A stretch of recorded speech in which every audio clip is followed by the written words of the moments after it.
Ang ating kwento ay nagsisimula sa pagbabalik ni Sakurako, ang conqueror ng Baal Dungeon, at lahat ay sabik na makita siya. Dahil ang Baal Dungeon na lumitaw nitong nakaraang 6 na taon, isa itong S-rank na dungeon at wala pang player na nakakatalo dito. Ibig sabihin, ang pagtalo nito ay isang makasaysayang tagumpay para sa sangkatauhan, at ang tagumpay na iyon ay nasa mga kamay ni Sakurako. Si Orimaki Sakurako, ang guild master ng 100 Flower Bloomang, isang S-rank player na pangatlo sa ranggo sa buong mundo, may Grand Sorcerer class at 9-tailed fox skill, buong pagmamalaki niyang sinasabi sa kanyang mga tagahanga na inaasahan na niya ang ganitong resulta. Isang mamamahayag ang nagtanong sa kanya kung sa tingin niya ay matatalo na rin ba ang Luluheart Dungeon, na itinuturing na pinakamahirap na dungeon sa kasaysayan. Marami ang nagsasabi na kung may makakagawa nito, iyon ay walang iba kundi si Sakurako. Napangiti siya nang marinig niya ang kanyang pangalan, ngunit wala siyang pakialam sa pinakamataas na pangarap ng mga players. Mapagmataas niyang ipinahayag na tinatalo niya ang mga dungeon para sa kanyang sarili. Pagkatapos ang deklarasyon na iyon ay naglakad siya papunta sa kanyang sasakyan habang hinahabol siya ng mga mamamahayag na nagtatangkang magtanong pa, ngunit binaliwala niya sila. Samantala, sa bahay ng ating pangunahing tauhan, si Kanzaki Yukari, pinapanood niya ang video ni Sakurako at naalala niyang oras na para sa kanyang part-time na trabaho. Kaya't tumayo siya upang magpalit ng damit, iniisip kung tama ba ang kanyang natatandaan na ang kanyang trabaho ngayon ay ang pagdadala ng mga supply sa isang dungeon. Habang inaalala niya ang mapagmataas na pahayag ni Sakurako tungkol sa pagtapos ng mga dungeon para lamang sa kanyang sarili. Saglit siyang natahimik at hindi niya alam kung totoo ba ito at sadyang maangas lamang ang taong iyon. Bago tuluyang magtungo papunta sa kanyang trabo, pumunta siya sa itaas ng kanilang gusali. Sa lugar na ito mayroon siyang tinitignan at iyon ay ang dungeon tower na malapit sa kanya. Mayroon siyang napakalungkot na ekspresyon sa kanyang mga mata habang pinagmamasdan ito. Dahil tulad ng karamihan gusto niya ding harapin sa kung ano man ang hamon na maibibigay nito sa kanya. Ang Luluheart Dungeon ay ang unang dungeon na lumitaw sa mundong ito at ang pinakamahirap na dungeon sa buong mundo kaya naman wala pang nakakatalo nito. Tuwing may ipinapakilalang bagong player sa balita, nangangarap si Yukari na balang araw ay maging isa rin siya sa kanila, ngunit hindi ito kailanman nangyari. Dahil nang siya ay suriin, humingi ng paumanhin ang mga espesyalista at sinabi sa kanya na siya ay walang skill kaya naman hindi siya maaaring pumasok ng dungeon. Labis niyang ikinalungkot ang balita na ito, at ito ang kanyang matagal nang pinapangarap na mangyari. Gayunpaman, nanatili siyang matatag at sinubukang hamunin ang mga dungeon ngunit, walang player ang gustong makipagtulungan sa isang tao na skillless. Binyuli siya, tinawag na walang silbi, pati ang kanyang katrabaho ay pinayuhan siyang tigilan na ang kanyang pangarap. Hindi naman sa pagiging malupit ngunit, gusto lamang nitong payuhan siya bilang isang kaibigan para sa kanyang ikabubuti. Bagamat masakit, hindi matanggap ni Yukari ang katotohanan na wala siyang talento. Ang skillless ay isang termino para sa mga taong hindi kayang makatanggap ng benepisyo mula sa mga skill at hindi maaaring maging player. Kung ang isang skillless ay pumasok sa isang dungeon, 90% sa kanila ang namamatay, habang ang natitirang 10% ay nawawala. Dahil dito, ipinagbabawal na sa mga walang kakayahan ang makilahok sa mga dungeon gates. Alam ni Yukari sa kanyang isipan na siya ay skillless, hindi isa sa mga napili, ngunit hindi niya pa rin magawang sumuko. Kaya nagpatuloy siya sa pagtatrabaho sa mga part-time na trabaho na may kaugnayan sa mga dungeon, iniisip kung gaano siya kaangal sa ginagawa niya. Tiningnan niya ang bagong espada na kanyang binili, nalulungkot sa kaalamang maaaring hindi niya ito kailanman magamit. Nang biglang yumanig ang lupa at nagulat ang lahat sa isang malakas na alulong. Kasabay nito nagbigay ng babala ang system at sinasabing nagkaroon ng dungeon break. Mula sa Paimon Dungeon, lumabas ang Plague That Spreads in Solitude. Mula sa Oryx Dungeon, dumating ang Nun Who Devours the Future. Mula sa Forest Dungeon, lumitaw ang Lamb Mistaken for All Time. Nagsimulang tumakbo si Yukari kasama ang ibang mamamayan habang patuloy na binabalaan ng system na patuloy na bumubuhos ang mga halimaw mula sa mga dungeon. Isa sa mga halimaw ang humabol sa kanya, tumakbo siya ng buong lakas, iniisip kung bakit may mga halimaw sa gitna ng lungsod at kung ano ang nangyayari. Sinubukan niyang iwasan ito at hinato ang kanyang espada paatras upang tamaan ang halimaw ngunit. Laking gulat niya nang mabasag ang kanyang espada sa isang hataw lamang, nang hindi man lang nasugatan ang halimaw. Sa takot, tumingin siya pabalik at nakita ang malaking bibig ng halimaw na papalapit sa kanya, inakala niyang katapusan na niya. Nang biglang lumitaw ang isang makapangyarihang tao gamit ang Scarlet Flash skill, ginutay-guti ng babaeng ito ang halimaw. Matapos siyang tulungan tinanong siya nito kung okay lang ba siya ngunit nang dahil sa sobrang pagkagulat, wala siyang masabi lalo na at ang taong nasa harapan niya ay si Orimaki Sera, isang miyembro ng 100 Flower Blooming Guild, isang S-rank player na pangwalo sa ranggo, may Swordmaster class at Eye of Truth skill. Nang siya ay mahimasmasan, payutol-yutol siyang humingi ng pasasalamat. Hindi niya ito masyadong pinansin, tumalikod siya at ipinaliwanag na ang mga halimaw ay umaapaw mula sa mga dungeon sa buong mundo at ang lugar na ito ay napakapanganib kaya dapat siyang tumakas agad. Ngunit sa halip, nagtanong siya kung may magagawa ba siya upang makatulong. Napahinto siya sa paglalakad ng kanyang marinig ito ngunit imbes na tanggapin ang tulong. Sinabi niya na ang maaari lamang magawa ni Yukari sa pagkakataong ito ay tumakas at huwag maging pabigat. Binabalak niyang tumutol sa sinabi ni Sera ngunit binawi niya din ito. Inamin niya rin sa kanyang sarili na tama nga ang sinabi ni Sera sa kanya na wala siyang magagawa kundi maging pabigat lamang kung sakali. Bago pa man lumala ang sitwasyon, dali-dali niyang inutusan si Yukari na tumakbo ngayon din sa kabilang direksyon. Sinunod niya ito at tumakbo, iniiwan si Sera upang harapin ang dagsaang mga halimaw. Habang tumatakbo, hindi niya maiwasang isipin na napakawalang kwenta niya hanggang ngayon. Makalipas ang ilang minuto, huminto siya upang huminga ng malalim at nagtago sa likod ng isang paradahan, ngunit napansin niyang saan man siya tumakbo, may mga halimaw pa rin.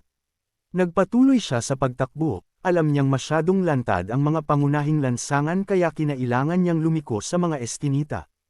Nang bigla siyang napatigil sa kanyang kinatatayuan nang mayroon siyang makita. Dahil sa kanyang harapan mayroong isang babae na nakahandusay sa sahig na duguan, sa pag-aalala, tinanong niya ito kung ayos lang siya. Sa halip na sumagot ng diretsyo, tinanong siya ng babae kung siya ba ay tao. Lumuhad siya sa tabi nito at sinabing kailangan nilang madala siya agad sa ospital. Alam niyang sa ganitong uri ng sugat, wala nang paraan upang siya'y mailigtas. Saglit siyang nagkaroon ng pag-aalinlangan nang bigla niyang maalala si Sera na nagligtas sa kanya. Dahil sa pagkakataong ito, sinisigurado niya na mayroon na siyang kayang gawin imbes na maging pabigat lamang. Tatangkain na sana niyang buhatin ang babae upang dalhin ito sa ligtas na lugar. Ngunit bigla siyang sinampal nito at sinigawan na huwag siyang hawakan. Dagdag pa niya, hindi siya ganun kababa para lamang humingi ng tulong sa isang tao. Ngunit mahigpit niya itong hinawakan, dahilan upang magulat ang babae, pilit niyang sinasabi na ibababa siya ngayon din ngunit. Isinakay niya siya sa kanyang likuran at tumakbo ng buong lakas habang patuloy itong sumisigaw na pakawalan siya, sa halip, sumagot siya na kumapit ng mahigpit upang hindi mahulog. Samantala, ang dragon na lumabas mula sa dungeon ay lumipad sa himpapawid, naghanda ng pag-atake mula sa kanyang bibig at ito ay kanyang pinakawalan patungo sa mga tao. Sa sobrang lakas ng pag-ataking iyon, nagdulot ito ng isang napakalaking pagsabog na nagbigay ng abo sa lahat ng nadali nito. Nang dahil sa sobrang lakas ng pagsabog na iyon, hindi maiwasan na hindi madamay si Yukari sa pag-ataking iyon. Nang tuluyan na siyang matamaan nito, hindi niya sinasadyang mahulog ang buhat-buhat niyang babae sa kanyang likuran. Nagpagulong-gulong siya sa sahig at nang siya ay tuluyan ng tumigil. Agad siyang bumangon at sinubukang intindihin kung ano ang nangyari, ngunit nang lumingon siya. Nagulat siya nang makita ang mga mata ng dragon na nakatitig ng diretsyo sa kanya. Tumindig ang lahat ng kanyang balahibo sa sobrang takot at iniisip niyang ito na ang kanyang katapusan. Ngunit ito ay napalitan ng pagtataka nang makita niyang nagbago ang tingin ng dragon at tumingin ito sa kabilang direksyon na tila may hinahanap. Napaisip siya kung bakit hindi siya inaatake marahil may ibang hinahanap ang dragon. Nang siya ay matauhan na alala niya ang babae, mabilis niyang hinanap ito at nakita na nakahandusay sa hindi kalayuan. Kahit na may iniinda binuhat niya ito muli at nagsimulang tumakbo. Nang siya ay magising, labis na lamang ang kanyang kuryosidad. Nang may kalmadong tinig tinanong niya si Yukari kung bakit siya patuloy na lumalaban. Dahil kahit na patuloy pa rin siyang tumakbo, darating at darating din na silang dalawa ay mamamatay ng dahil sa mga nangyayari. Hindi naman ito itinanggi ni Yukari at sinabing tama ang sinasabi ng babae sa kanya. Kung sa gayon, mas lalo lamang na intriga ang babae at bakit patuloy pa rin siyang lumalaban kung alam naman niya pala ito. Nang bigla itong sumigaw at sinabing hindi ito rason para tumigil na lamang at walang gawin. Dahil sa ngayon, gusto niyang gawin sa kung ano ang kanyang magagawa upang hindi siya magkaroon ng pagsisisi sa bandang huli. Nagbago ang tingin ng babae sa kanya na para bang muling nabuhayan ang kanyang mga mata. Sa madaling salita, tinanong niya kung gusto bang baguhin ni Yukari ang sitwasyon na kanilang kinakaharap. Nang walang pag-aalinlangan, sinabi ni Yukari na oo, dahil kung kaya niya itong gawin handa siyang sagipin ang mundong ito. Ngunit dahil alam niya sa kanyang sarili na wala siyang kakayahang gawin iyon, ang gusto niya lamang mangyari sa mga oras na ito ay ang mailigtas ang babae. Hindi niya inaasahan ang mga salitang ito kay Yukari, at kung ganoon ang kanyang tingin sinabi ng babae sa kanya na pareho silang dalawa ng interes. Tila ba nagbago ang aura ng babae, itinulak niya siya ng bahagya at inaming kinamumuhian niya ang ideya ng umasa sa isang marupok na tao, ngunit dahil siya lang ang natitirang daluyan, wala siyang pagpipilian. Inalok siya nito na bibigyan niya siya ng pagkakataon na sagipin ang mundo ngunit kapalit nito ay ang kanyang kaluluwa. Hindi niya naman tinaggihan ang ideyang ito ngunit, labis na lamang ang kanyang pagtataka kung paano ito magagawa ng babae. Simple lang wika niya, at iyon ay sa pamamagitan ng pagbalik sa nakaraan at magsimula muli sa umpisa. Iniutos nito sa kanya na sabihin ang kanyang pangalan, na agad namang sinagot ng ating bida at sinabing siya ay si Kanzaki Yukari. Nang biglang bumuo ito ng isang magic circle na naglalaman ng napakalakas na madilim na kapangyarihan, na lubos niyang ikinagulat. Pagkatapos, ipinakilala nito ang sarili bilang si Lulu Heart, ang Soul Devouring Demon Lord at pinuno ng Lulu Heart Dungeon. Habang sinusubukang hindi magpalamon sa puwersang ito, hindi siya makapaniwala na may isang Demon Lord sa kanyang harapan. Hawak nito ang isang makinang na bituin at sinabi na ang Lulu Heart Dungeon ay isang ginintoang alaala na hindi dapat mawala. Pinigan nito ang bituin at sinabing ipinagkakatiwala nito ang kapalaran nito sa kanya. Nang bigla na lamang may kakaibang puwersa na humilas sa kanya. Sa kanyang paningin, lumitaw ang isang sistema at nagpakita ng mensahe na sinasabing ang kanyang buhay ay walang halaga. Gayunpaman isinugol niya ito upang iligtas ang babae at ang mundo, bilang pagkilala sa kanyang ginawa, pinagkalooban siya ng round table ng isang skill. Ngunit hindi naging madali ang lahat at sinabi ng sistema na nagkaroon ng error. Nadiskubre nitong wala siyang talento o kapalaran para mabigyan ng isang skill. Kaya't sinimulan ng sistema kung ano ang maaari niyang gawin kay Yukari, makalipas ang ilang sandali. Bilang isang espesyal na exception, gumawa ito ng skill na angkop para sa kanya. Iyon ay walang iba kundi ang skill na Lost Man, at sa mga sandaling ito wala pa siyang ideya kung ano ang epekto nito sa kanya. Isang skill na hindi alam ang antas at may kakayahang mawala ang sarili. Bilang pagpapahalaga, pinagpala siya ng sistema para sa kanyang matibay na pagpapasya na isakripisyo ang lahat. Pagdilat ng kanyang mga mata, nagulat siya at agad na bumangon.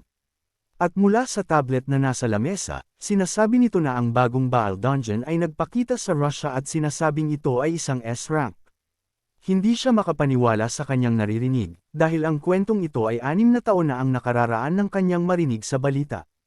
Lalo siyang nagulantang nang makita niya ang petsa sa kanyang cellphone, nakatala ito sa parehong panahon at 6 na taon na ang lumipas. Nang biglang nagsalita ang isang babae sa isang tabi at sinabing sa wakas gising na rin siya. Base sa itsura nito, ang babaeng ito ay walang iba kundi ang Demon Lord na si Lulu Heart. Hindi na kinaya ni Yukari ang mga nangyayari at nabitawan ang kanyang cellphone. Habang hindi pa rin makapaniwala, inalala niya kung paano lumitaw ang Tower of Beginning sa Shinjuku taon na ang nakalipas. Hindi lamang iyon ang nangyari at doon pa lamang nagsisimula ang pagsulpot ng mga dungeon tower sa iba't ibang parte ng mundo. At sa loob ng mga dungeon tower ay mga makapangyarihang mga halimaw, ngunit nang dahil sa pagbabago na nangyari sa mga tao na tinatawag na player, nagawa nila itong labanan. Mayroon silang tinatawag na mga skill na kung saan nakakagamit sila ng kapangyarihan na imposible para sa mga ordinaryong tao. Ngayong alam na natin ang mga bagay na ito, babalik naman tayo sa kasalukuyan kung nasaan ang ating bida na si Yukari. Ipinaliwanag sa kanya ni Luluheart na siya ay bumalik sa nakaraan. Sa mas eksaktong oras, 6 na taon ang kanyang ibinalik mula sa nakaraan, habang si Yukari ay naguguluhan pa rin. Taas noong sinabi ni Luluheart sa kanya na ito ang resulta ng kanyang kapangyarihan. Paliwanag niya walang imposible sa kanya basta't mayroon siyang magic power na natitira. Ngunit sa pagkakataong ito, karamihan ng kanyang magic ay nawala na kaya't bumata ang kanyang katawan at walang nakakakita sa kanya maliban kay Yukari. Habang pinagmamasdan si Luluheart, iniisip ni Yukari na mukhang totoo nga ang sinasabi nito at magkamukha sila ng babae na kanyang tinulungan. At ngayong natupad na niya ang kanyang parte, itinuro niya si Yukari at sinabing siya naman ang tumupad sa kanilang usapan. Ang usapang iyon ay walang iba kundi ang pagsusumikap ni Yukari upang pigilan ang paglabas ng mga halimaw mula sa mga dungeon. Hindi naman siya human ngunit, sa totoo lang wala siyang ideya kung paano niya ito gagawin. Paliwanag ni Luluheart, ang pangyayaring iyon ay isang kalamidad na sanhi ng mga Demon Lord mula sa iba't ibang mga dungeon. At ang kanilang layunin ay walang iba kundi ang Luluheart Dungeon, ang bagay na may pinakamataas na magical power sa mundong ito. Dahil wala silang kakayahan na talunin siya, sa bandang dulo na pagpasiyahan ng mga ito na magtulong-tulong upang matalo siya. Kaya naman simple lamang ang kanilang layunin na dalawa, sinabi ni Luluheart na kailangan lamang ni Yukari na talunin ang bawat dungeon sa mundong ito upang mapigilan ang pangyayari sa hinaharap. Bago pa man lalong umasa si Luluheart, nagpakatotoo si Yukari sa kanya. Ayaw man niyang aminin ngunit, alam niya mismo sa kanyang sarili na wala siyang kakayahan at napakahina niya. Wala siyang skills kaya ni isang beses, hindi pa siya nakakapasok sa loob ng mga dungeon na parang bahay na ng mga players. Ngunit laking gulat na lamang niya nang sabihin ni Luluheart na wala siyang pakialam dito. Sinabi niya kay Yukari na wala siyang dapat ipag-alala na para bang magiging okay lang ang lahat. Dahil para sa kanya ang pinaka-mahalaga ay ang kanyang determinasyon. Ipinaliwanag nito na para sa isang Demon Lord na katulad niya, pare-pareho lang ang mga tao, kaya hindi siya dapat mag-alala. Dagdag pa niya, siya mismo ang magbibigay ng training upang makasigurado na siya ang magiging pinakamalakas sa lahat ng player. At nang may mataas na kumpiyansa, ipinangako nito na malalampasan niya ang mga limitasyon ng sangkatauhan at mapoprotektahan ang kanyang minamahal na Luluheart Dungeon. Matapos ang deklarasyong iyon, dinala niya si Yukari sa isang F-rank dungeon na tinatawag na Lemuria. Dahil ito pa lamang ang una niyang beses sa loob ng dungeon, hindi maiwasan ni Yukari na mamangha. Patingin-tingin siya sa iba't ibang direksyon, pakiramdam niya siya ay kinakabahan at kasabay nito excited na siya sa kanyang gagawin. Ngayong siya ay medyo kalmado na, tinanong niya si Luluheart kung ano ang pag-iensayo na kanyang tinutukoy. Nagpalabas ito ng magic power sa kanyang mga palad at nagsimulang lumutang sa ere, sinabi niya na maiintindihan niya rin ito pag nagsimula na sila. Nang makita niya ang napakadilim na enerhiyang iyon, natarante siya at napasigaw, sinabi niya kay Luluheart na maghintay ng ilang sandali. Bago pa man makapaghanda si Yukari, bigla-bigla na lamang nilapat ni Luluheart ang kanyang palad sa kanyang dibdib na may madilim na enerhiya. Labis na lamang ang kanyang pagtataka kung anong nangyayari habang dumadaloy ang kapangyarihang iyon sa kanyang kaloob-looban. Nang bigla siyang pinagpawisan ng malamig sa buong katawan, pakiramdam niya nahahati ang kanyang ulo sa dalawa. Habang siya ay nahihirapan, nakangiti namang ipinaliwanag ni Luluheart sa kanya na ipinasok nito ang kanyang magic sa circuits ni Yukari, nang sa gayon kahit na walang skill si Yukari magagawa niya paring makaramdam ng magic. Napaluhod siya sa sakit habang kumakalat ang mahika nito sa kanyang katawan, iniisip kung ano ang ibig sabihin ni Luluheart sa kanyang mga sinasabi. Hindi pa tapos si Luluheart sa kanyang mga sinasabi ngunit, wala itong saysay dahil nakatuon ang atensyon ni Yukari sa sakit na kanyang nararamdaman. Hindi siya makapag-isip ng maayos at unti-unting nawawalan ng malay. Bago pa man yun mangyayari, buong puso niyang hinihiling na sana matapos na ito at mawala na ang sakit na kanyang nararamdaman. Napansin ng sistema ang kanyang matinding hangarin, at dahil dito, natugunan niya ang kondisyon para makuha ang kanyang natatanging skill na tinatawag na Lost Man. Nang dahil sa milagrong ito unti-unti nang nawawala ang sakit na kanyang nararamdaman. At sa kanyang harapan, nagpakita ang sistema at sinasabing hindi na niya mararamdaman pa ang sakit, gayunpaman, dahil level 1 pa lamang ang kanyang skill, limitado lamang ang itatagal nito. Nang dahil sa milagrong ito unti-unti nang nawawala ang sakit na kanyang nararamdaman. Hinawakan niya ang kanyang dibdib at mukhang totoo nga, ang sakit ay tuluyan nang nawala na parang bula. Hindi lamang iyon, dahil sa kanyang kamay mayroon siyang nakitang uri ng enerhiya na dumadaloy. Napasigaw siya at tinanong kung ito ba ay ang mana, normal lamang ang reaksyon na ito. Dahil para sa mga players upang makagamit sila ng mga skills at magic, kailangan nilang gumamit ng mana. At para sa kanyang walang skill, hindi man lang niya nagawang maramdaman ang mana na ginagamit ng players. Sa sobrang sayo, isinara niya ang kanyang mga kamao, sabik na sabik makitang mayroong dumadaloy na mana sa kanyang katawan na dati ay imposible. Nagbigay komento si Luluheart nang makita niya ang abilidad na ito, tamang-tama dahil kailangan ni Yukari ang skill na iyon sa tamang oras.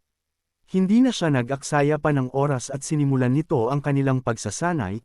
Sinabi niya kay Yukari na tipunin ang mana papunta sa kanyang mga paa na agad naman niyang napagtagumpayan. Ngunit wala pang ilang minuto ang nakalilipas, tuluyan na itong naglaho at hindi madali ang pagtipon ng mana papunta sa kanyang paanan. Inaasahan naman na ito ni Luluheart kaya't wala siyang dapat ikabahala. Nakahinga naman ng maluwag si Yukari, at akala niya sasabihin ni Luluheart na dapat magawa niya ito agad-agad kahit nakulang siya sa practice. Tumawa lang siya at sinabing hindi mahalaga ang kanyang abilidad. Ang hindi alam ni Yukari, mayroong panganib na paparating sa kanyang direksyon. Tinanong niya kung anong ibig sabihin ni Luluheart sa kanyang sinasabi nang may pumukaw ng kanyang atensyon. Tinanong niya kung siya lang ba ang nakakarinig ng kakaibang tinig na iyon, at para bang mas lalo pa itong lumalakas. Mula sa kanyang likuran, mayroong isang malaking halimaw na mabilis na tumatakbo patungo sa kanyang direksyon. Nang makita niya ito, siya ay napasigaw dahil ang halimaw na iyon ay tinatawag na orc, isang halimaw na hindi niya kayang talunin. Nagsimula siyang tumakbo habang pasiga na nagtatanong kung bakit may orc sa bungad pa lang ng dungeon. Lumulutang lamang ito sa tabi niya, kalmadong sinasabing, kahit mahina ka pa ngayon, isa kang taong nakasalo ng kapangyarihan ng Demon Lord. Kaya't para sa mga halimaw tulad ng isang orc, naglalawi ito at si Yukari ang pinakauna-unang pagkain na kanyang nakita. Kaya't gustuhin man niya o hindi, wala siyang magagawa at takam na takam ang orc na ito sa kanya. Habang nagrereklamo si Yukari, palipad-lipad lang sa ere si Luluheart kahit na wala pa itong karanasan pagdating sa pakikipaglaban sa mga halimaw. Imbes na tulungan, sinabihan niya lang si Yukari na tipunin ang mana sa kanyang mga paa nang makatakas siya ngunit ang problema niya ay hindi niya ito magawa. Ngunit ang sagot lamang nito ay naguguluhang tingin, na para bang ganun na lamang kadali ang kanyang pinapagawa kaya't tinawag siyang napakasama ni Yukari. Maya't maya lamang, tinaas ng orc ang kanyang tinak na maso at buong puwersang ibinaba ito sa kanya. Dahil sa sobrang takot na matamaan siya ng pamalong iyon, nagawa niyang tipunin ang mana sa kanyang mga binti. At sa isang iglap, nagkaroon siya ng angking bilis na hindi niya inaasahang magagawa niya, nang dahil dito. Nagawa niyang maiwasan ang pag-atakeng iyon bago pa man siya tuluyang maipit at maging pancake. Kahit na papaano, nagawa niyang makagawa ng distansya sa pagitan nilang dalawa. Ngayong medyo nakakuha siya ng distansya, tumigil siya at napagtanto na, kahit sa isang saglit, napuno ng mana ang kanyang mga binti. Nang makita ang malalim na bakas ng paa na naiwan niya, hindi niya maiwasang mapangiti at ngayon lamang siya nagkaroon ng ganitong lakas. Hindi lamang iyon ang kanyang napansin, dahil ang kanyang katawan ay parabang nag-umapa, ngayon niya lang ito naramdaman. Pinaalalahanan naman siya ni Luluheart na huwag masyadong mamangha sa sarili at hindi pa tapos ang kanyang laban. Tama naman ang sinabi ni Luluheart sa kanya, dahil kung hindi siya kikilos at wala siya sa focus mapupunta lamang sa wala ang kanyang distansya. At iyon na nga ang nangyari, tuluyan na siyang nahabol ng orc ngunit sa pagkakataong ito hindi lamang isa kundi tatlo na ang kanyang makakalaban. Mabilis na umatake ang isa sa mga orc, at sinubukan niyang pukpukan sa ulo si Yukari. Nang dahil sa sobrang takot, iniisip niya na ito na ang kanyang katapusan. Sa isang iglap, ang lahat ng kanyang pinaghirapan ay napunta lamang sa wala at tuluyan nang nawasak ang kanyang katawan. Nagpakita ang sistema sa kanya at sinabing siya ay namatay. Nang dahil dito, binabalak ng bawiin ng Round Table ang skill na kanilang ibinigay sa kanya na Lost Man. Ngunit kung sa tingin niya gano'n na lamang magiging kadali na mapunta sa langit, doon siya nagkakamali at mukhang may boses na ayaw siyang payagan. Isang kamay ng demon ang lumitaw, at sinabi ng sistema na binabalak ng bawiin ng round table ang kanilang ibinigay na skill. Gamit ang mga kamay na iyon, winasak niya ang sistema na nagpapakita kay Yukari. Ngunit imbes na tuluyang maglaho, may nagpakita at sinasabing nagkaroon ng error. Dahil sa kontrata nilang dalawa ni Luluheart, nagawa niyang mapigilan ang round table sa pagkuha ng ibinigay nilang skill kay Yukari. Nang dahil sa kanilang kontrata ni Luluheart na isang Demon Lord, sinabi ng sistema na si Yukari ay babalik ng 1 oras sa nakaraan. Pagkagising mula sa kamatayan, napasigaw siya sa sobrang takot. Samantala, kinakamusta naman siya ni Luluheart kung kamusta ang kanyang tulog. Ngayong siya ay buhay na muli, tinanong niya kung handa na ba ulit si Yukari habang wala pa rin itong ideya kung anong nangyari kanina. Bago pa man niya malaman kung ano talaga ang nangyayari sa kanya, muli na namang nilapat ni Luluheart ang kanyang palad patungo sa katawan ni Yukari upang maramdaman niya ang mana.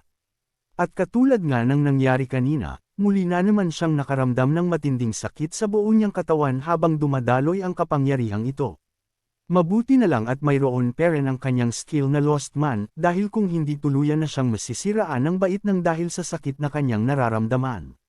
Gusto niyang malaman kung ano sa tingin ni Luluheart ang kanyang ginagawa ngunit wala siyang oras para dito dahil nandito na agad ang orc na kanyang makakalaban.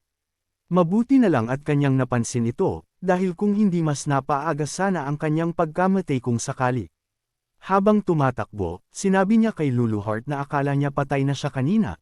Hindi naman niya ito itinanggi at tama nga ang iniisip ni Yukari. Sa madaling salita, ang kanyang ikinimite ay ang pagkakadurog mula sa pamalo ng orc na para siyang piraso ng giniling. Upang hindi na siya maguluhan pa, sinabi ni Luluheart sa kanya na mayroon silang kontrata, na kung saan pag namatay si Yukari ay babalik siya muli ng 1 oras sa nakaraan. Hindi naman siya makapaniwala sa kanyang naririnig. Ngunit mukhang wala na siyang oras pa para makipag-usap dahil sa halimaw na humahabol sa kanya. Pinaalalahanan din siya ni Luluheart na ang kailangan lamang muna niyang malaman sa ngayon ay hanggat hindi niya napipigilan ang paglabas ng mga halimaw mula sa dungeon, patuloy siyang babalik ng 1 oras sa nakaraan tuwing siya ay mamamatay. Sa mga sandaling iyon, nagmimistulang anghel si Luluheart at para bang tinutulungan niya si Yukari.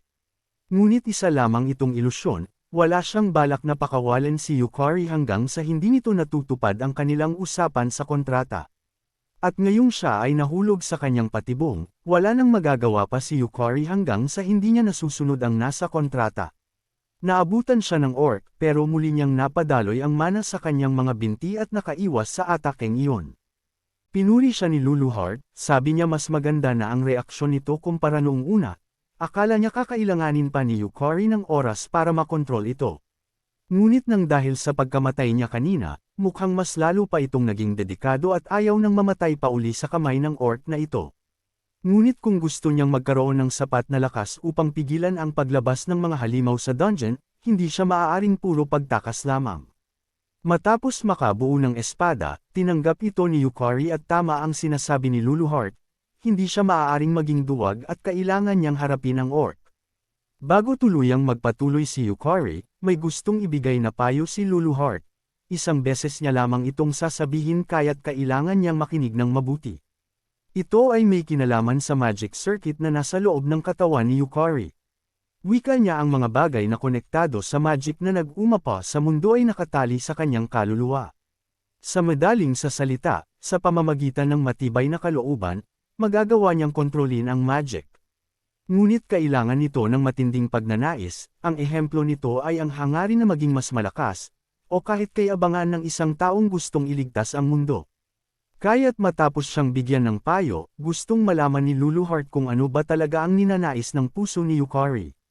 Naalala niya ang dragon na madaling winasak ang lungsod at sinagot na gusto niyang pigilan ang dungeon at maging malakas. Itinaas ng orc ang maso nito at inihampas sa kanya, pero yumuko siya para makaiwas. Agad siyang bumangon at tumakbo papalapit sa orc, pinatatag ang kanyang bagong determinasyon. Itinaas niya ang espada at pinadaloy ang mana rito, gamit ang bagong puwersang ito tinaga niya ang orc sa gitna at nahati ito na parang isang papel.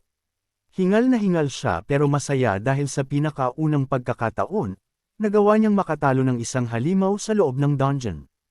Nang makita ito ni Lulaheart, sinabi niya kay Yukari na kaya naman niya pala itong gawin kung susubukan niya talaga.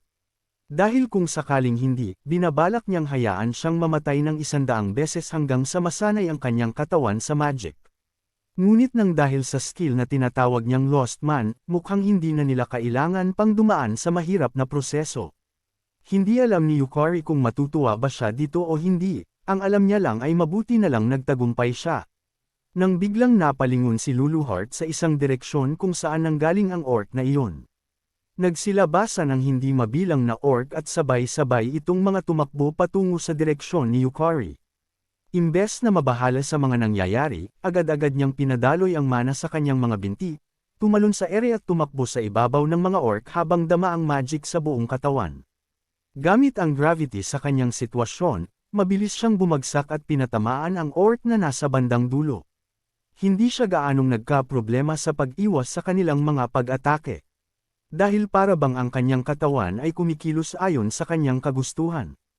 At sa pagkakataong ito, hindi lamang isang beses siyang nakapatay ng orc kundi pangatlo na. Makalipas ang 1 oras, nagawa niyang matalo ang grupo ng mga orcs na iyon na labis namang ikinamanghan ni Lulaheart. Kitang-kita sa kanyang kondisyon na siya ay pagod ngunit hindi kailanman nagbago ang kanyang determinasyon na magpatuloy. Muli siyang pinuri ni Luluheart at hindi niya inaakala na magagawa ito ni Yukari ng ganun lamang kadali. Sabi naman ni Yukari, kung magpapatuloy lamang ang mga nangyayari, mas mabilis lamang siyang lalakas kung sakali ngunit bigla siyang natahimik. Dahil sa kabilang direksyon, mayroon silang narinig na mga hiyaw ng babae. Upang imbestigahan ang nangyayari, dahan-dahang naglakad si Yukari papunta sa lugar na iyon. Doon niya nakita ang isang lalaki na may hawak na patalim at tinatawag na tanga ang kanyang kausap. Wika niya, kung hinayaan lamang ng babae ang kanyang mga kasama na gawa niya sanang manalo sa kanilang laban. Ang tao na kanyang kausap ay si Orimaki Sera, kasalukuyang F-rank sa mga taon na ito. At nang dahil sa kanyang skill na Eye of Truth, pinuri siya ng lalaki na mayroon talaga siyang magandang mga mata. Kaya naman hindi siya nagsisisi na siya ang kanyang tinarget. Gamit ang kutsilyo sa kanyang mga kamay, mabilis itong nagtungo sa direksyon ni Sera at binabalak na niya siyang patayin. Nang bigla itong hinarang ni Yukari, mayroong galit na ekspresyon sa mukha at sinabing hindi siya makapapayag na mangyari ito. Sa hindi malamang kadahilanan, labis na lamang ang kanyang galit sa binabalak na gawin ng lalaki kay Sera. Wala namang pake-alam ang lalaking ito kay Yukari, at trinato niya itong parang isang basura habang naggigit-gitan ang kanilang mga sandata. Dali-dali namang nagbigay ng babala si Sera, sinabihan niya ang taong sumagip sa kanya na ang taong nasa harapan nila ay mamamatay tao na nagtatarget ng mga baguhan. Habang binibigyan siya ng babala, labis na lamang ang pagkagulat ni Yukari. Dahil nang tignan niya ng mabuti ang mukha ng babae, napagtanto niya na ito ay si Sera, ang S-rank player na tumulong sa kanya dati. Nang mapansin ng lalaki na hindi nakatingin si Yukari sa kanya, nagpaulan siya ng hindi mabilang na pag-atake at sinabing wala siyang oras na tumingin sa iba dahil nandito lang siya sa kanyang harapan. Gustong lumaban ni Yukari ngunit hindi niya ito magawa, masyado na siyang madaming magic na nagamit kaya't hindi siya makatipon ng lakas sa kanyang mga kamay. Pansin niya ang madaming opening ni Yukari kaya't hindi tumigil ang mamamatay tao. At bago pa man malaman ni Yukari kung anong ginawa ng kalaban, tuluyan na siyang tinamaan ng wave of terror kung saan nabigyan siya ng status na fear. Nang dahil sa status na iyon, nakaramdam siya ng matinding takot at nahihirapan siyang igalaw ang kanyang katawan. Dahan-daang naglakad ang kalaban papalapit sa kanya at tinusok ang kanyang katawan gamit ang kutsilyo na iyon. Nang inag ang kanyang mga paningin, napaluhod siya sa sahig at sinabihang tumigil ang lalaki sa kanyang binabalak na gawin kay Sera. Habang sinasaksak si Sera ng walang awa, lumuhad siya at sinabing gusto lang niyang malaman kung ano ang kakayahan ng mga skill na iyon. Walang nagawa si Yukari kundi panuurin habang sumisigaw si Sera sa sobrang sakit ng kanyang nararamdaman. Bumulong siya kay Sera at sinabi na sana mayroon siyang matutuklasan sa paghiwa ng kanilang mga bangkay. Muli niyang pinagpatuloy ang pananaksak habang si Yukari ay nagmamakaawa na tumigil na siya ngayon din. At nang dahil sa kanyang kakayahan, wala siyang nagawa kundi panuurin ang kasuklam-suklam na gawaing ito. Hindi niya matanggap na kung kailan bumalik na siya sa nakaraan, hindi man lang niya magawang tulungan ang taong sumagip sa kanya. Nang wala na siyang marinig na hiyawan, nagtungo na siya pabalik kay Yukari at siya na ang susunod niyang biktima. Habang papalapit na ng papalapit ang kanyang kamatayan, walang nagawa si Yukari kundi manatili sa kanyang kinauupuan.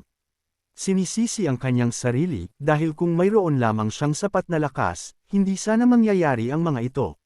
Nang siya ay tuluyan ng mamatay, nagpakita ang sistema at sinabing siya ay namatay. At nang dahil sa kanilang kontrata ni Luluheart, muli na naman siyang babalik sa pagkabuhay nitong nakaraang 1 oras. Pagkabalik, agad-agad siyang bumangon at kinausap si Luluheart. Nang marinig niya na gustong humingi ni Yukari ng pabor sa kanya, hindi niya maiwasang mapangiti. Hinihintay niya ang pagkakataong ito kaya't sinabi niya kay Yukari na sabihin kung ano ang pabor na kanyang ninanais. Muli niyang pinatatag ang kanyang determinasyon sabay hawak sa espada ng mas mahigpit. Dahil sa pagkakataong ito, wala na siyang pakialam kung ilang beses pa siyang mamatay basta't mapapatay niya ang mamamatay tao na iyon. Ngumiti lamang si Luluheart at sinabing pumapayag siya sa kahilingang ito ni Yukari. Sa totoo lang wala siyang pakialam sa babaeng iyon ngunit kung ito ang magbibigay ng motibasyon kay Yukari handa siyang tulungan ito. Pangiti-ngiti pa sa ngayon ang kalaban habang wala siyang kaalam-alam sa panganib na paparating at mali siya ng kinakalaban. Tila ba pinaglalaroan niya si Orimaki Sera, totoong ang kapatid siya ni Sakurako at pareho silang talentado. Ngunit dahil sa araw na ito kakaunti lamang ang mga halimaw sa loob ng dungeon, wala nang haadlang pa sa kanya. Kaya't gamit ang oportunidad na ito, magagawa niyang paglaruan si Sera hanggat sa gusto niya. Hindi naman nawalan ng pag-asa si Sera at naghahanda siya sa kung paano niya lalabanan ang lalaking ito. Nang biglang lumitaw si Yukari at sinalag ang pag-atake iyon ng lalaki patungo kay Sera. Tinanong ng kalaban kung sino itong nakikisawsaw sa kanila at kano-ano niya si Sera para tulungan siya. Samantala, binalaan naman ni Sera ang lalaking tumulong sa kanya na tumakas na ngayon at sadyang sila ang target ng mamamatay tao. Hindi naman nakinig si Yukari, bagkus sinabi pa nga niya kay Sera na iwan sa kanya ang mamamatay tao at siya na ang bahala.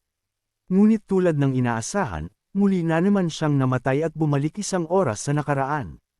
Sa nakaraan niyang buhay, nabalitaan niya ang pangyayaring ito ngunit hindi nagtamo ng ganito kalubang sugat si Sera sa laban na iyon. Kaya naman napagtanto niya na siya ang may kasalanan nito, kung hindi niya lang inubos ang mga orcs sa dungeon, hindi sana makakagalaw ang mamamatay tao ng ganito. Gustuhin man niya o hindi, hindi na niya mababago pa ang nakaraan sa pamamagitan ng kontrata nila ni Luluheart at hindi siya makakabalik sa punto kung saan nangyari ang una niyang pagkamatay. Kung mas mabilis niya lamang natalo ang mga orcs, hindi sana ito mangyayari kaya't hindi niya maiwasang sisihin ang kanyang sarili. At tulad ng inaasahan, muli na naman siyang namatay. Habang pabalik-balik siya sa pagkabuhay, binibigyan siya ng payo ni Luluheart na masyadong straightforward ang kanyang mga pag-atake. Bigyan ng atensyon ang daloy ng mga pag-atake, huwag paghiwalayan ang depensa at opensa. Sa pangatlong beses na pagkamatay, pinagalitan siya ni Luluheart, sinabi niyang nagulo ang kanyang mana at dapat hindi mawala sa focus. Sa pang-apat na beses, sinabihan siya ni Luluheart na pagtuunan ng pansin ang mana ng kalaban nang sa gayon malalaman niya kung ano ang susunod nitong galaw. Sa pang-5 beses, sinabi ni Luluheart sa kanya na umaasa ang kalaban sa kanyang mga counter-attack kaya't kailangan niya itong bigyan ng patibong. Sa pang-6 na beses, tinanong siya ni Sera na nakahandusay sa sahig kung bakit nagpupursigi si Yukari na tulungan sila. Sa pang-7 buhay, tinanong siya ni Luluheart kung hindi ba siya natatakot na mamatay. Sumagot siya na wala na siyang natitirang dahilan, at kung hindi niya ibubuhos ang lahat. Wala siyang mailigtas kahit pakapalit nito ang kanyang buhay. Nang marinig ang kasagutang iyon ni Yukari, hindi niya maiwasang maging interesado. Sa isipan ni Yukari, kung siya ay susuko ngayon, magkakaroon ng dungeon break at maraming tao ang masasawi ang buhay. Kaya't kung siya ay papipiliin sa pagitan ng kanyang buhay at sa pagitan ng mga taong magiging biktima ng sakunang iyon. Mas pipiliin niyang tiisin ang sakit na kanyang nararamdaman sa mga pagkakataong ito. Tahimik siyang pinanood ni Luluheart habang patuloy niyang sinusubukang talunin ang mamamatay tao at paulit-ulit na namamatay. Nang bigla niyang naalala ang lahat ng taong nakita niya sa mga dungeon, kung paanong iniiwan ng mga ito ang kanilang mga kasama at iniisip lang ang sarili. Kaya hindi niya maintindihan kung bakit paulit-ulit na nagsasakripisyo si Yukari para sa iba. Mulit-muling namatay si Yukari sa kamay ng mamamatay tao sa loob ng ilang oras. Nagpatuloy-tuloy ito hanggang sa hindi na mabilang pa kung ilang beses siyang namatay sa kamay nito. Hanggang sa wakas ay humanga siya sa kung paano nababasa ni Yukari ang kanyang mga galaw kahit na iyon pa lamang ang unang beses nila naglaban. Hindi niya alam na napakarami ng beses namatay si Yukari, kaya't mayabang niyang sinabi na ang pagkakaiba nilang dalawa ay ang determinasyon sa kamatayan na wala si Yukari noon. Nang marinig niya ito, sandaling naguluhan si Yukari at naisip kung kulang pa rin ba ang kanyang determinasyon sa kabila ng lahat. Pero tumayo pa rin siya, iniisip sa sarili na kahit ganun ang tingin sa kanya ng kalaban hindi siya papayag na may mamatay. Nang dahil sa mga natunghayan ni Luluheart, hindi na siya natahimik pa. Sa totoo lang matapos ang ilang beses na pagkamati ni Yukari, akala niya susuko na ito ngunit patuloy pa rin ang kanyang pakikipaglaban. Kaya naman sa pagkakataong ito, binabalak na niyang sabihin kay Yukari kung ano ang pinakahuling piraso na kailangan niya. Iyon ay walang iba kundi ang pagkilala ni Yukari sa sarili niyang lakas, na labis naman niyang ipinagtaka kung anong ibig sabihin ni Luluheart.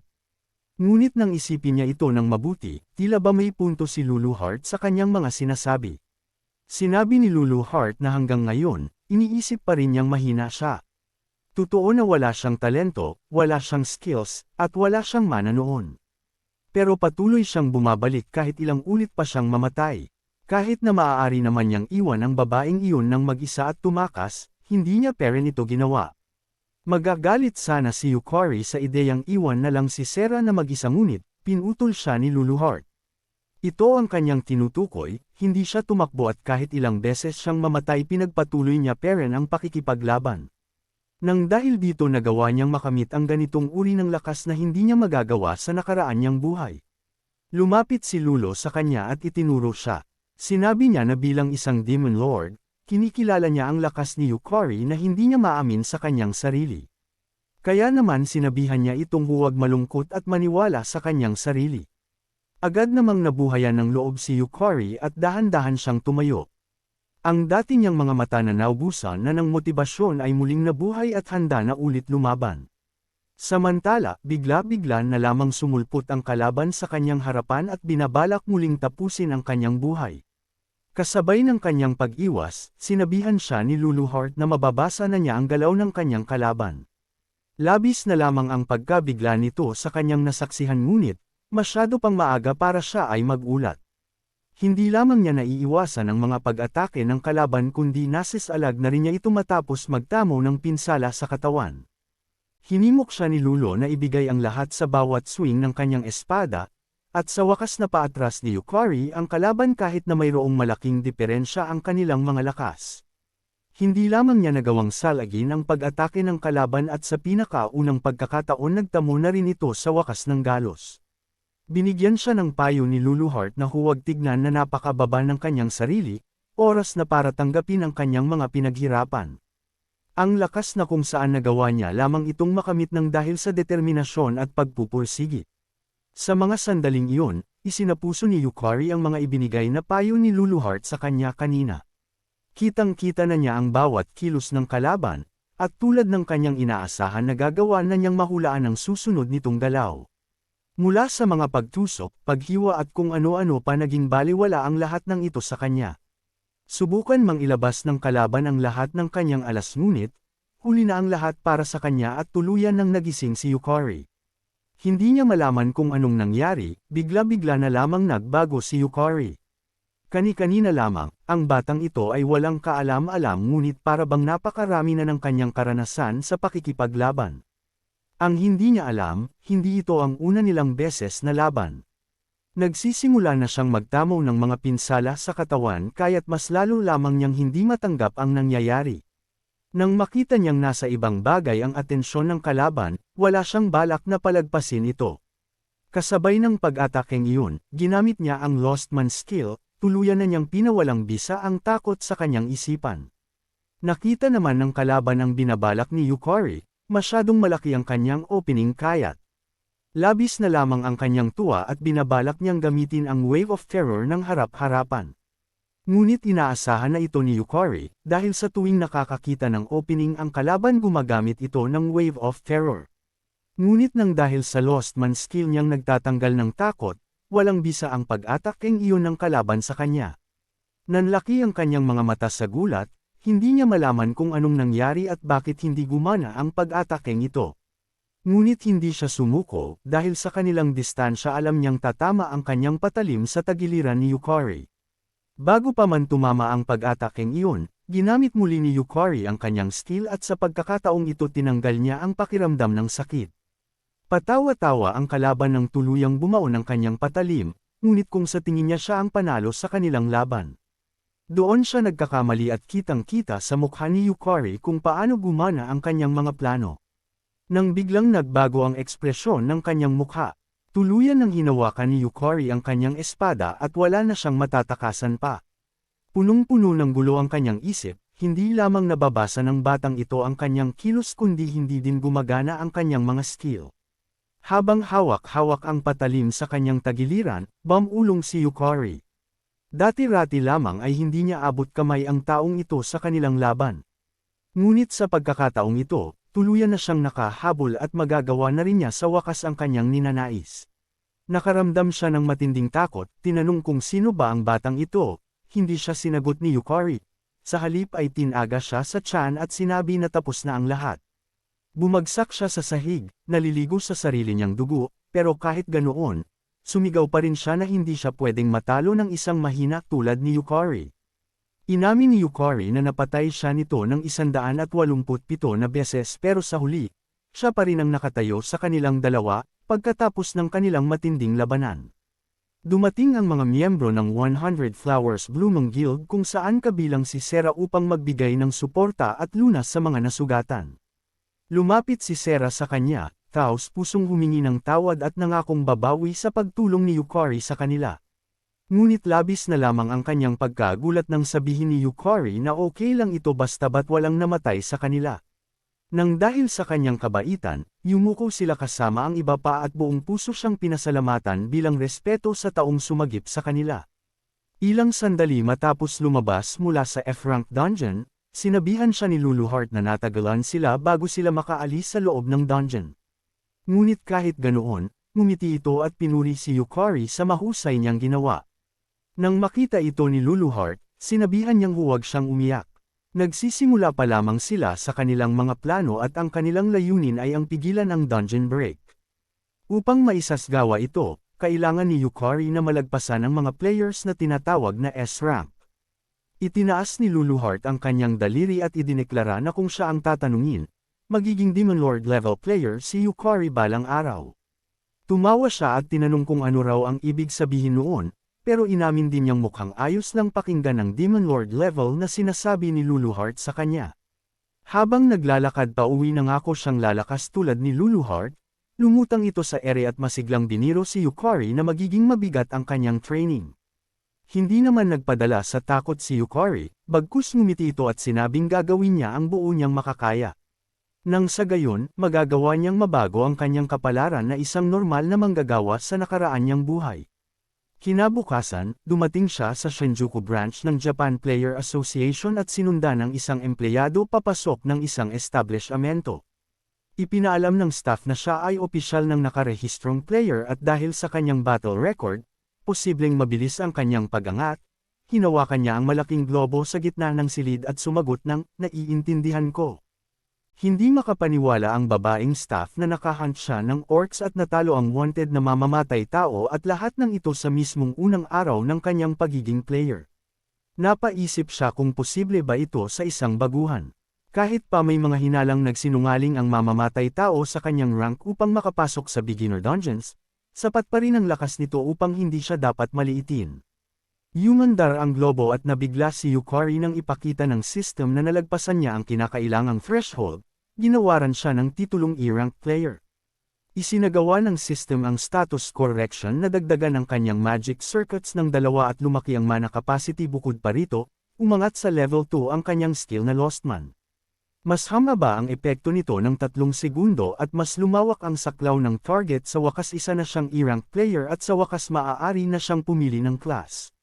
Makaraan ang ilang oras, nang siya ay makalabas may pumukaw ng kanyang atensyon at humihingi ng paumanhin sa pagtawag sa kanya. Ang taong iyon ay walang iba kundi si Sera na napapalibutan ng mga bodyguard. Pansin ni Sera ang mga tingin ni Yukari sa kanya kaya't hindi niya maiwasang tanungin kung mayroon bang problema na agad namang ipinaghingi ng paumanhin ni Yukari. Dahil sa sobrang dami ng nangyari, nakalimutan niya na si Sera ay anak ng Orimaki Conglomerate, isang tunay na babaeng may mataas na katayuan. Bago siya mapunta sa nakaraan, si Sera ay isang S-rank player na pamwesto sa ika-8 ranggo sa buong mundo, isang super genius, katabi ang kanyang kapatid na si Sakurako, isa pang henyo, magkasama silang namuno sa tuktok ng Japan.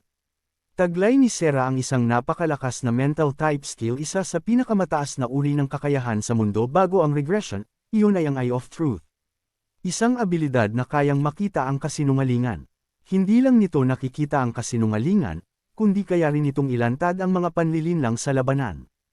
Muling nagpasalamat si Sera sa nangyari kahapon at sinabi niyang siya ay buhay ngayon dahil sa kanya, ngunit nilinaw niyang ito ay dahil pinrotektahan ni Sera ang dalawang kasama nila. Kalaunan, nalaman ni Yukari na hindi pa kailanman sumabak si Sera sa isang dungeon raid, ngunit kahit ganoon, nagawa nitong harapin ang mamamatay tao habang pinoprotektahan ang dalawang sugatan. Hinawakan siya ni Sera sa kamay at sinabi na gumaan ang loob niya sa mga sinabi nito, dahilan para mamula siya ng kaunti nang dahil sa biglaang paglapit ni Sera sa kanyang mukha. Pumasok sila sa isang maliit na kafe, kung saan ipinaliwanag ni Sera ang tungkol sa mga klas gaya ng napag-usapan nila kahapon. Tinanong niya kung handa na bang magsimula si Yukari at ngayong araw na silang pumili ng kanilang class, ngunit bago yun nagsimula muna siyang magpaliwanag ukol dito. Ang job class ay isang bagay na pinipili ng isang player pag naabot na nila ang E-rank. Katulad ito ng pagpili ng propesyon, at ang mga class ay nahahati sa physical-based, magic-based, at mental-based na kategorya. Idinagdag niya na ang klase ay karaniwang naaayon sa personalidad at kakayahan ng isang tao, at dito rin nakabase ang skills nila. Sa physical-based classes, kabilang ang mga warrior, knight, at thief. Sa magic-based classes naman, nariyan ang mga sorcerer at priest. Para sa mental-based, mayroon namang mga espesyal na tungkulin tulad ng alchemist, cleric, o summoner. Naalala ni Yukari na dati, bago ang regression, mahilig siyang mag-research tungkol sa mga klase ng player sa mundo. At sa nakaraan, ang class na pinili ni Sera ay walang iba kundi ang Swordsmaster, kung saan mayroon itong espesyal na abilidad na tinatawag na counter. Kapag pinagsama ito sa kanyang lie detecting skill, nagagawa niyang mahulaan ng eksakto ang kilos ng kalaban at makapagsagawa ng perpektong counter-attack, kaya't tinawag pa nga ito ng iba na parang pandaraya. Bago gumawa ng desisyon, pinayuhan niya si Yukari na mag-isip ng mabuti dahil ang skill at mga classes ay mayroong compatibility factors. Ang ehemplo nito ay kung ang isang tao ay pumili ng magic-based na skill at pumili ng magic-based na class, magiging maganda ang compatibility na magsasanhi upang mas lalo pa silang lumakas. Pero kung ang isang may magic-based skills ay pumili ng physical-based class, sila ay magiging jack of all trades, master of none. Bagamat hindi niya alam kung ano ang eksaktong ginagawa ng skills ni Yukari, pinaalalahanan niya ito na mag-ingat, nagpasalamat si Yukari at sinabing malaking tulong ang mga impormasyon. Malaking tulong man ang mga sinabi ni Sera sa kanya, ngunit wala pa ring ideya si Yukari kung anong class ang pipiliin niya at ni isang beses wala pa siyang nabalitaan na gumagamit ng Lost Man. Habang palutang-lutang sa isang tabi, ngayon naiintindihan na niya ang loika ng pagkakaroon ng skills batay sa paliwanag ni Sera.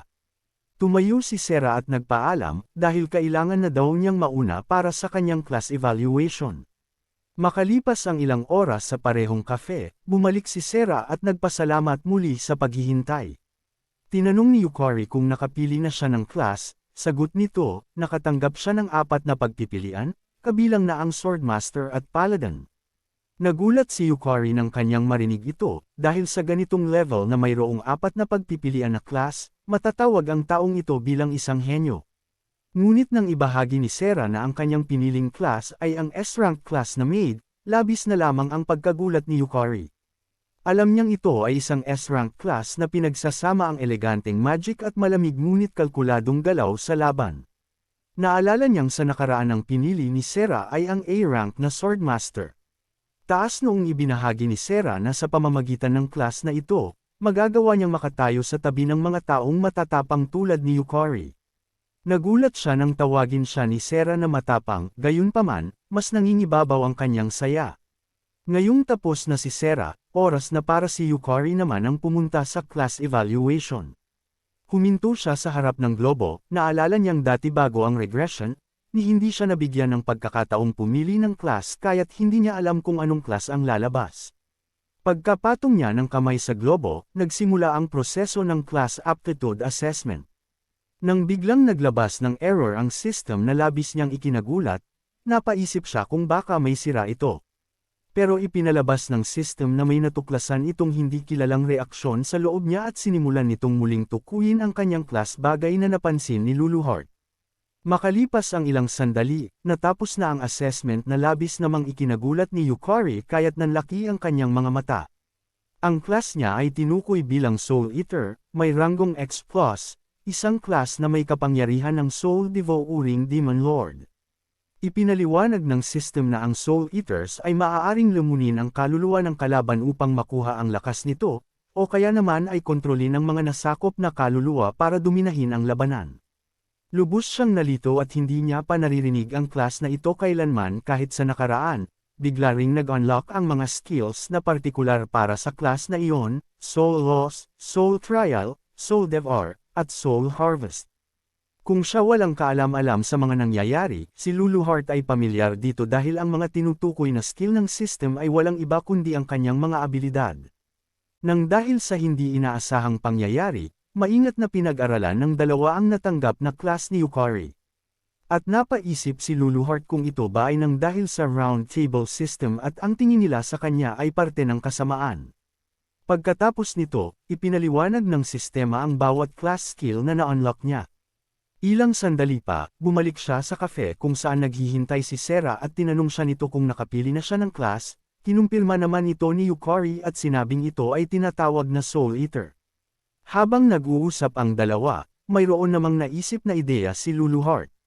Sinabi niya na tamang-tama ang pagkakataong ito kaya't nagmungkahi siya kay Yukari na hamanin si Sera sa isang simpleng sparring. Nang sa gayon masusubukan ni Yukari ang kanyang bagong class at mamaya na sila mag-usap tungkol dito. Hindi naman tinanggihan ni Sera ang kanyang hamon, kaya't nagtungo na ang dalawa sa isang indoor arena. Ngunit bago sila magsimula sa kanilang munting sparring, tila ba hindi mapakali si Yukari. Dahil sa pagkakataong ito, ang suot ni Sera na damit ay hindi naaayon para sa magiging laban nila. Gayunpaman, taas noon niyang pinalandakan ang kanyang kasuotan dahil ito ang nararapat sa kanyang class na maid. Hindi alam ni Yukari kung matutuwa ba siya dito o hindi at para bang nakakasilaw si Sera sa kanyang mga mata. Hindi naman siya tumigil, at sinabing proud na proud pa siya sa kanyang kasuotan. Samantala, nagsimula nang magsidagsaan ang mga tao nang dahil sa kanilang nabalitaan na sparring ni Sera at ng bagong rookie na tumalo sa isang mamamatay tao. Ngayong handa na ang lahat, nagbigay ng hudyat ang isa sa mga staff na simulan na ang laban ng dalawa. Bago pa man magsimula ang bakbakan, binabalak gamitin ni Yukari agad-agad ang skills ng bago niyang class na Soul Eater. Unang-una na dito ay ang Trial of the Soul, na kung saan tumaas ang kanyang magic power ngunit kapalit nito, nakatanggap siya ng stamina loss na labis niyang ikinagulat.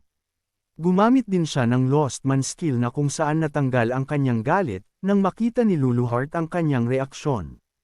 Lumapit siya kay Yukari at sinabing nakalimutan niya itong banggitin ngunit base sa kanyang ekspresyon, nakakasigurado si Yukari na sinadya niya ito. Ang tagal niyang magsimula kaya't tinanong na siya ni Sera kung tapos na ba si Yukari sa kanyang preparasyon na agad naman nitong ipinaghingi ng paumanhin. Noong una pang ngiti-ngiti pa si Sera, ngunit ngayong magsisimula na talaga ang laban agad-agad na nagbago ang kanyang ekspresyon sa mukha. Ramdam ni Yukari sa mga sandaling iyon na mukhang hindi magiging madali ang laban na ito. Masyado pang maaga para magulat dahil agad siyang pinakitaan ni Sera at gumamit ng class skill niya na kung saan nadagdagan ang kanyang angking bilis. Hindi naman masyadong epektibo ang pag-atake iyon at nagawang mas alag ni Yukari ang bawat patalim na inihagis ni Sera sa kanya. Ngunit kung sa tingin niya eto lamang iyon, Doon siya nagkakamali, mayroon siyang hinugot na espada sa kanyang tagiliran at ginamit ito para atakihin si Yukari. Dahil sa skill ni Sera na nakaka-detect ng mga kasinungalingan, napaisip si Yukari na wala na siyang pagpipilian pa kundi harapin si Sera ng diretsyo. Pansin naman ito ni Sera nang dahil sa kanyang skill kaya't sinabihan niya si Yukari na hindi siya makapapayag na mangyari ang bagay na ayon sa kanyang mga plano. Mula sa direksyong iyon, bigla-bigla na lamang may lumipad na patalim, mabuti na lang at nailagan ito ni Yukari sa tamang oras. Ngunit patikim pa lamang iyon at mayroon na namang binunot na mga patalim si Sera mula sa kanyang hita.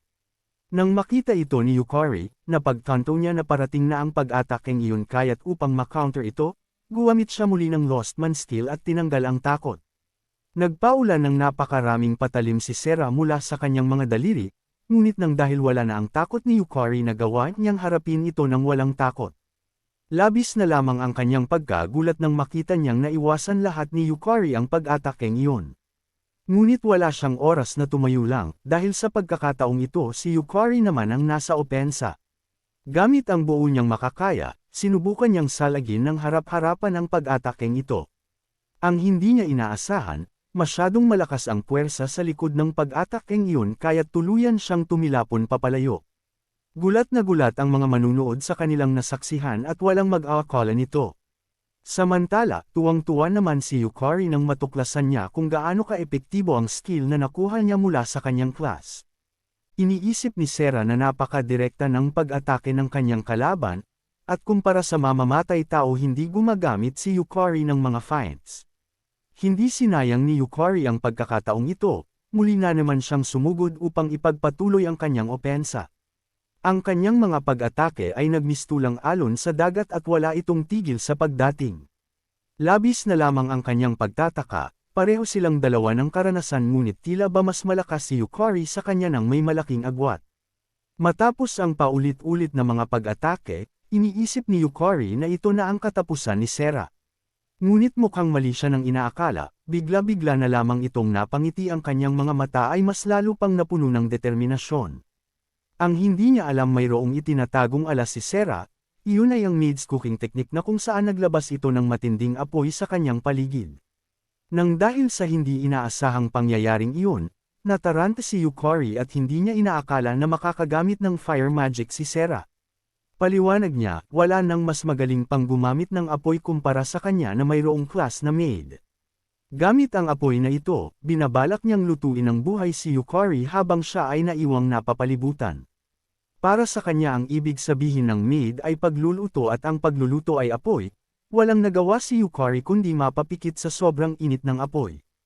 Gayunpaman hindi siya sumuko ng basta-basta at ginawa ang buo niyang makakaya upang tiisin ito. Ngayon lang napagtanto ni Yukari na ito talaga ang tunay na lakas ni Sera. Kung wala lang sana siyang pinoprotektahan sa mga sandaling iyon, madali niya sanang natalo ang mamamatay tao. Matapos mabaliktad ang kanilang sitwasyon, walang senyales si Sera na tumigil sa kanyang mga pag-atake upang masigurado ang kanyang panalo.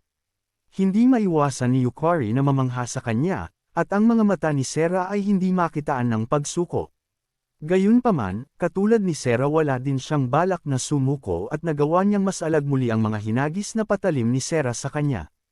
Ngunit sa hindi inaasahang pangyayari, ang isa sa mga ito ay nakalusot at tuluyan na siyang tinamaan sa kanan niyang braso. Nang makita ito ni Sera, buong kumpiyansa siyang nagbigay ng huling pag-atake at alam niyang ito na ang resulta ng kanyang pagkapanalo. Ngunit doon siya nagkakamali, hindi pa nawawalan ng pag-asa si Yukari at nagpadaloy siya ng magical power sa buo niyang katawan. At bago tumama ang sipa ni Sera sa kanyang tagiliran, umabot sa tamang oras si Yukari upang gamitin ang Lost Man at mawala ang pakiramdam ng sakit. Para sa isang normal na tao, kapag tinamaan ito sa tagiliran sigurado itong mamimilipit sa sakit, ngunit naiiba si Yukari dahil hindi niya ito ramdam. Kaya't labis na lamang ang pagtataka ni Sera, direktang tumama ang pag-atakeng iyon ngunit hindi man lang ito ininda ni Yukari. Nang dahil sa Lost Man skill, nawala ang pakiramdam ng sakit kaya't parang wala lang ito kay Yukari at naghahanda na ito para sa kanyang counter-attack. Gayunpaman, nagawa naman ni Sera na salagin ang pag-atakeng iyon kahit na nabigla siya sa mga pangyayari. Hindi man niya ininda ang sakit ngunit, tuluyan nang bumaba ang porsyento ng kanyang buhay sa 50, at nang dahil dito nakamit niya ang kailangan para magamit ang Abyss Soul. Na kung saan mas lalo pang lumaki ang kanyang magic power sa katawan na napaka-importante para sa ganitong klase ng sitwasyon. Mas lalo pang lumakas ang puwersa sa likod ng kanyang mga pag-atake na kung saan nakakasigurado si Sera na hindi niya ito kayang salagin lahat-lahat. Tama naman ang kanyang hinala, dahil laban sa mga pag-atakeng iyon ni Yukari hindi siya makakita ng opening. Upang matapos na ang laban na ito, binabalak ibigay ni Yukari ang lahat sa huling pag-atake. Matapos ang kanyang preparasyon, agad niya itong pinakawalan sa direksyon ni Sera na nagsanhi upang tumilapon ito ng napakalayo. Matapos ang matinding bakbakan, ang idineleklara na nanalo sa laban na ito ay walang iba kundi siya. Salamat sa panunood ng video. Kung nagustuhan mong manood ng mga Tagalog manhwa recap, huwag kalimutan mag-like, share and subscribe para sa susunod pang mga video.